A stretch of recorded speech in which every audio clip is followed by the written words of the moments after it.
After immersing ourselves in the cultural tangle of Sarajevo and reliving the history and the war of the 90s in the former Yugoslavia, to this day, with its oddities and internal divisions, today we're moving on from Sarajevo to Herzegovina and Mostar. But most importantly, we've got permission to film inside Tito's nuclear bunker. After talking a lot about nuclear power and radiation here on the channel, let's go find out what life was imagined to be like during a hypothetical nuclear war. This is the ARK D-0.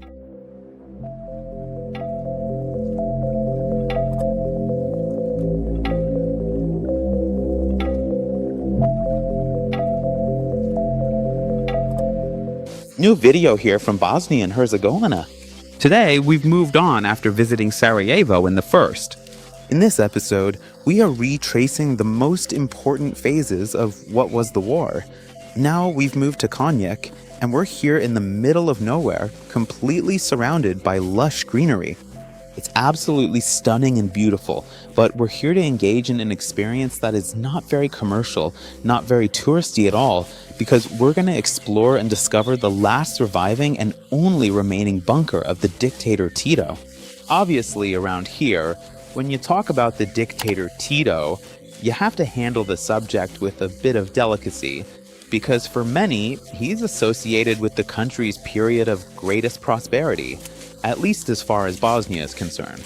In any case, we're about to explore a dictator's anti-nuclear bunker for the very first time, so we will see what it is like.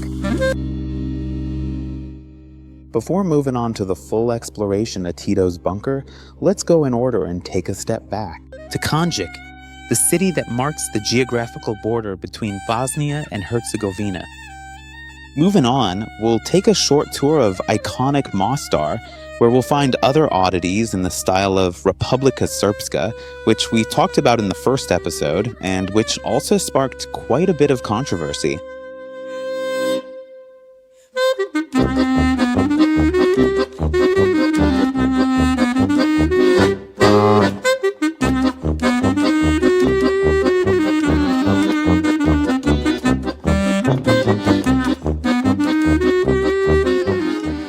Here we are in Konjic, and here is the bridge that effectively marks the kiss between Bosnia and Herzegovina. Because on one side, in fact, we have Bosnia. Over here on this other side, situated on the left-hand side, we have Herzegovina. From here, we'll head over to explore Tito's secret bunker. And especially from here, we're also going to turn on the drone.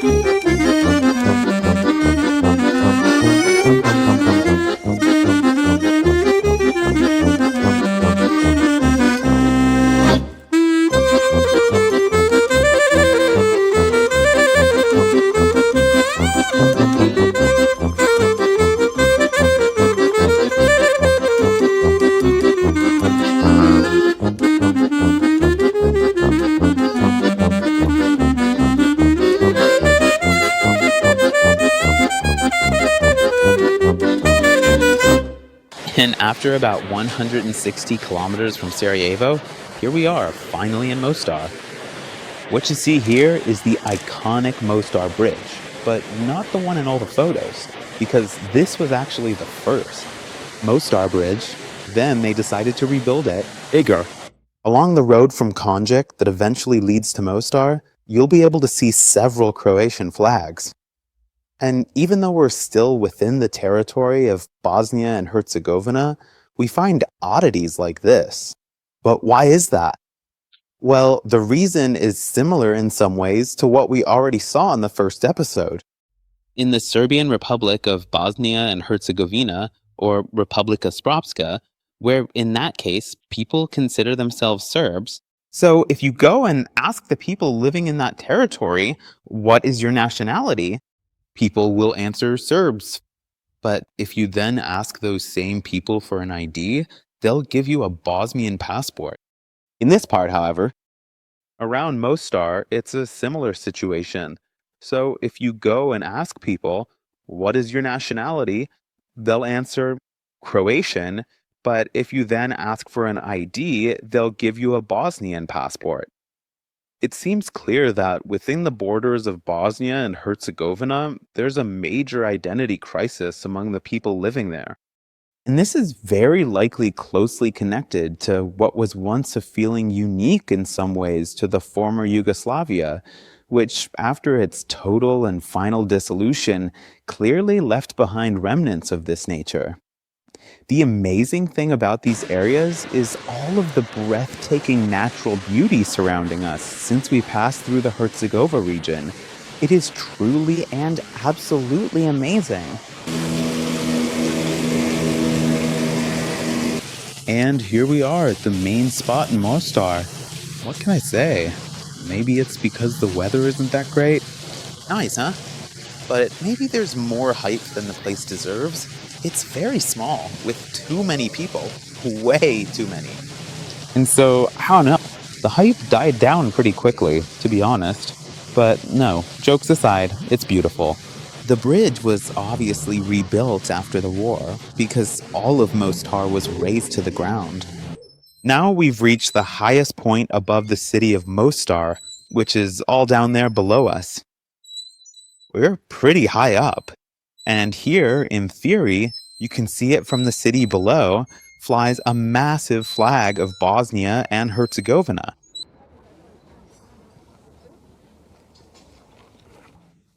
Nermin guarantees the stability. Fortuna Tours guaranteed.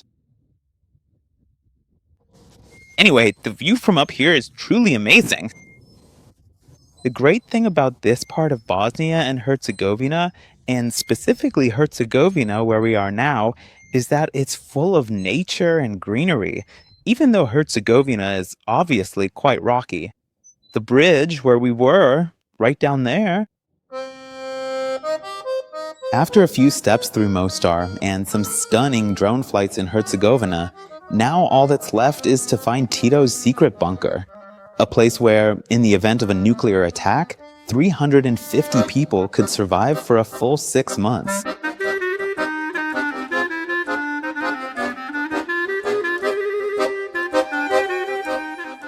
Here we are at the entrance. It's all very strange, because this bunker was created in a very peculiar way, with blindfolded workers brought here to work on something unspecified.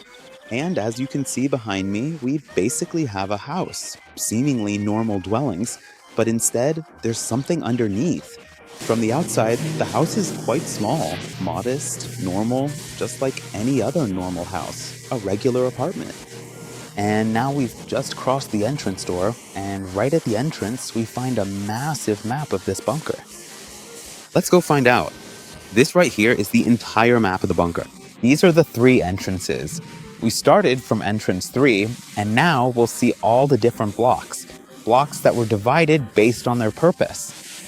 This is the entrance to the bunker. They were divided with a very specific logic, because 350 people could live down here. And the bunker remained a secret for 26 years. Not bad. Block 7. This whole part here is the kitchen and the mess hall, as we can see from the various wires. And as happened in the best designs, everyone always ate together in the common mess hall. To build TITO'S bunker, teams were involved that worked for years to create all of this. But the peculiar thing is that these people were brought here blindfolded, so they wouldn't see the entire surrounding area, the exact location of the bunker. Also, because in this area here, we have the most important weapons and ammunition factory. And so everything had to remain somewhat secret.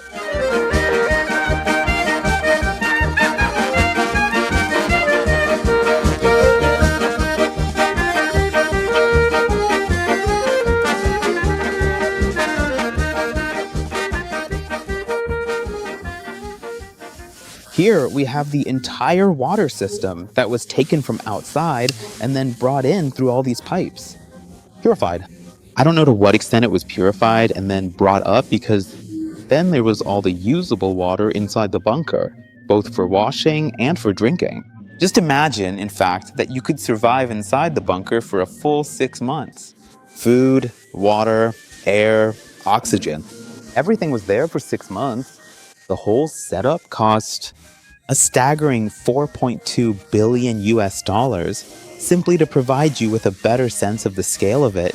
These massive structures located here on either side are the fuel tanks that were used to power the entire bunker. This right here, though, was the massive generator that took the fuel and brought everything to life. And for a second here, it feels like being back in Chernobyl. And this area is the centralized telecommunications room. Look at all this stuff.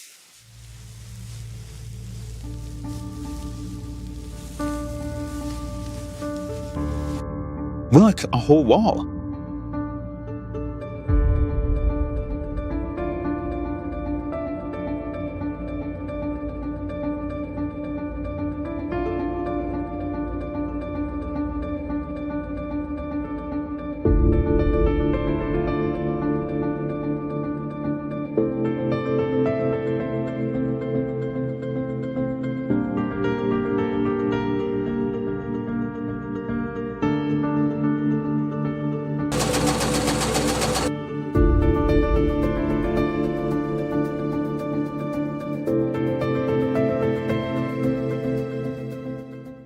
Here we find the inscription, "Brother, you are my sister." This is primarily because women played a crucially important and influential role during the extended historical period of the dictatorship.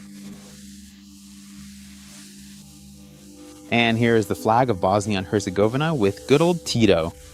What we see here is all technology that was already in the bunker back in the 70s, but that the general public only finally uncovered the existence of as technology in the 2000s, situated above the ground level. But why is this the only bunker we can see today? Because, in fact, after Milosevic ascended to a position of power, and with the wars from 92 to 95 that scarred these lands, orders were given to destroy Tito's 3 bunkers in Bosnia and Croatia. But this is the only specific one that survived, because this bunker was carefully maintained and managed by a Bosnian, and as a Bosnian on Bosnian soil, he simply didn't follow Milosevic's direct orders. So this one wasn't imploded like the others were, and that's why we can still observe its presence today. Each phone was for calling a different nation. This is the map of the former Yugoslavia, with Belgrade as its capital. But as you can see, this whole part near the capital is completely flat, while the bunker is here in Konjic. Because this entire geographic region of Bosnia and Herzegovina is extremely rugged and mountainous, which makes it a significantly more logical location for a bunker.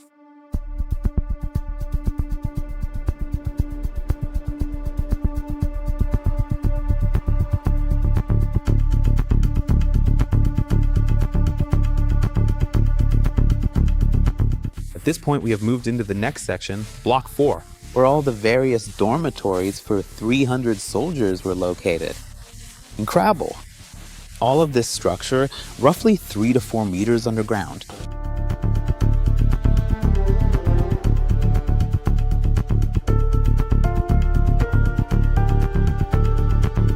Here we have a variety of distinct living quarters instead, featuring private bedrooms, because this specific area was reserved exclusively for high-ranking generals, so the rooms were significantly more secluded and private.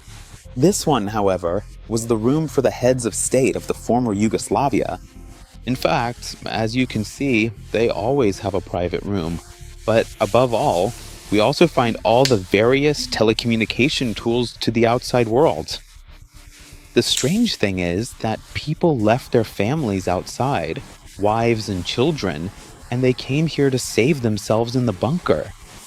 This one, as you can guess, is the most important room, because this was Tito's private room, featuring a large double bed to share his secret life inside the bunker with his wife.